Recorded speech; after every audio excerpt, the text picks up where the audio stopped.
Bismillahirrahmanirrahim.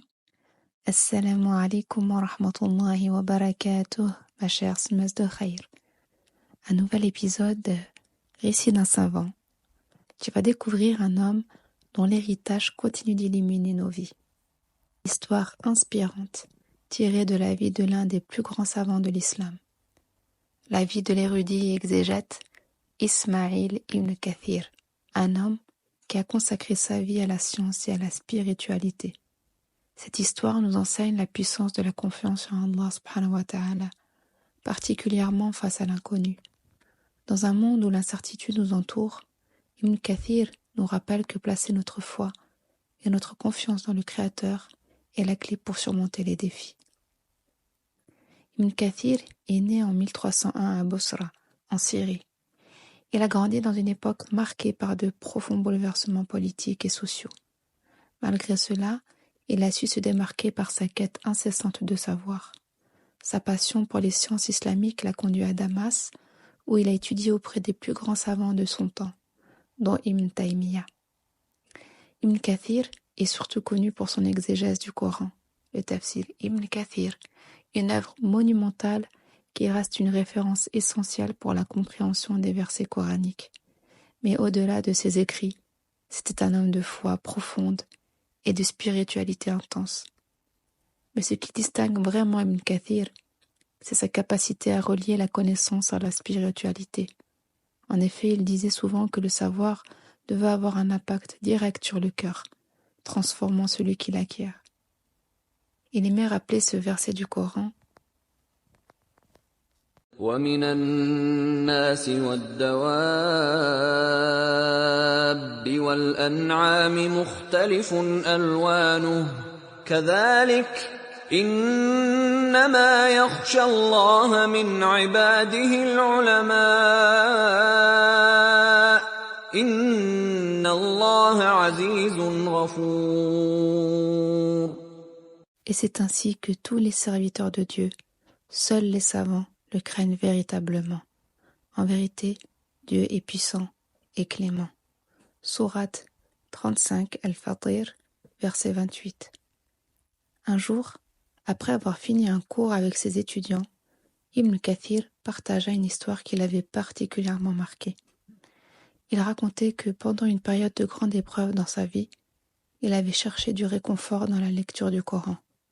Pendant ces nuits solitaires, alors que tout semblait sombre, il ressentait une lumière intérieure grâce aux paroles d'Allah. Chaque verset, disait-il, lui parlait directement, comme une guidance spéciale pour ses propres difficultés. Il invoqua Allah subhanahu wa ta'ala avec des mots simples, mais sincères, implorant sa guidance. « Oh Allah, tu connais ce que mes connaissances humaines ne peuvent atteindre. Guide-moi vers la solution la plus juste et la plus conforme à ta volonté. » Après cette prière, Ibn Kathir retrouva une clarté d'esprit incroyable. Il raconte qu'il s'est soudainement rappelé un verset du Coran qui semblait répondre à sa question. Bismillahirrahmanirrahim.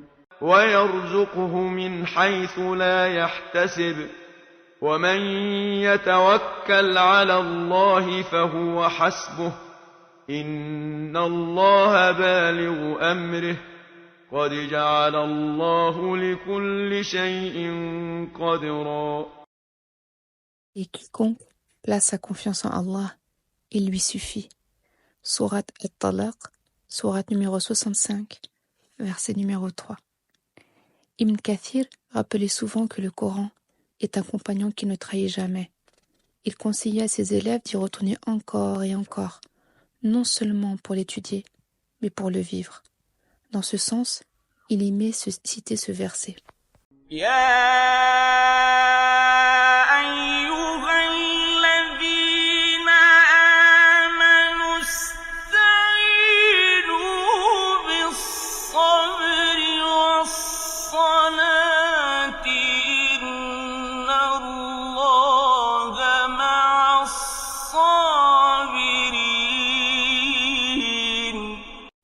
Oh, vous qui avez cru, cherchez secours dans l'endurance et la prière. Certes, Allah est avec ceux qui sont endurants. Sourate Al-Baqarah, sourate numéro 2, verset 153. Ibn Kathir voyait dans cet ordre divin une prescription pour la vie.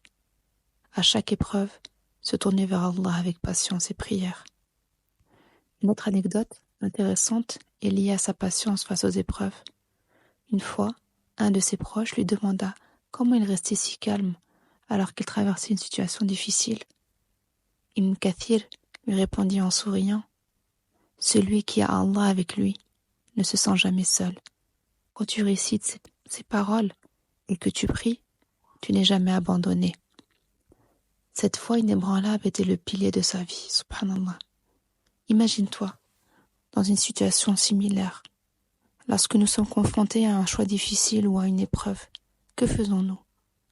Bien souvent, nous essayons de tout résoudre par nos propres moyens, en oubliant de nous tourner vers la source ultime de sagesse, Allah subhanahu wa ta'ala. L'histoire d'Ibn Kathir nous montre que, peu importe notre niveau de savoir ou d'expérience, il est essentiel de toujours placer notre confiance en Allah azza wa jal. Lorsque nous faisons cela, même dans les moments de doute, nous trouvons des solutions là où il semblait n'y en avoir aucune. Allah subhanahu wa ta'ala nous rappelle dans le Coran وَإِذَا سَأَلَكَ عِبَادِي عَنِّي فَإِنِّي قَرِيبٌ أُجِيبُ دَعْوَةَ الدَّاعِ إِذَا دَعَانِ فَلْيَسْتَجِيبُوا لِي وَلْيُؤْمِنُوا بِي لَعَلَّهُمْ يَرْشُدُونَ. Et quand mes serviteurs t'interrogent sur moi, alors je suis tout proche. Je réponds à l'appel de celui qui me prie lorsqu'il me prie. Sourate Al-Baqarah, sourate numéro 2, verset 186.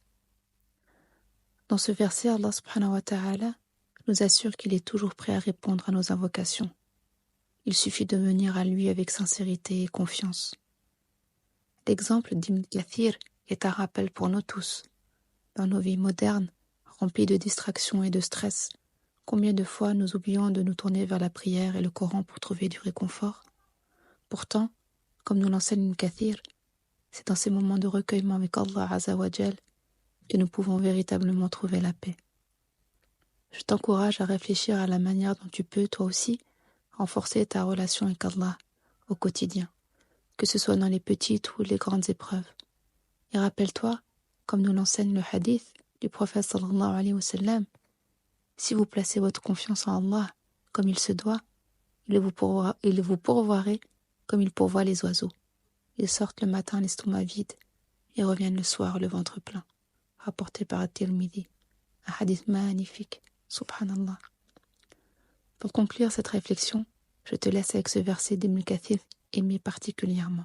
الذين آمنوا وتطمئن قلوبهم بذكر الله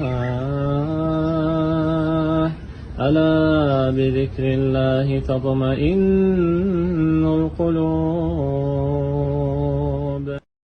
En vérité, c'est par l'évocation d'Allah que se tranquillisent les cœurs. Sourate Ar-Ra'd, sourate numéro 13, verset 28. C'est un message simple, mais puissant. Peu importe la tempête qui nous entoure, le dhikr et le Coran sont les clés de la sérénité. Si ce podcast t'inspire, n'hésite pas à le partager avec d'autres pour propager davantage de khayr. Barakallahu fiki pour ton écoute et puis tu à ton tour transmettre le bien. ونحن قد رضينا به مسلمين صلى عليه الله ما عمنا شذاه